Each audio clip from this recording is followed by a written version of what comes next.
On 26 September 2017, NEMA issued an EIA license number NEMA/EIA/PSL/5292, authorizing the construction of Bosto Dam.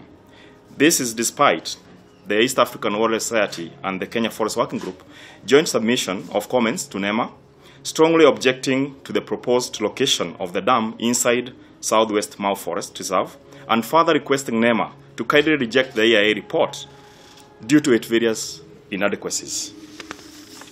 For instance, the report states that the three dam location alternatives are 18 kilometers, 12 kilometers, 3 kilometers from the edge of the forest, respectively, while the true position, based on the coordinates and our field fact-finding mission, is that the three proposed dam sites are located inside the forest.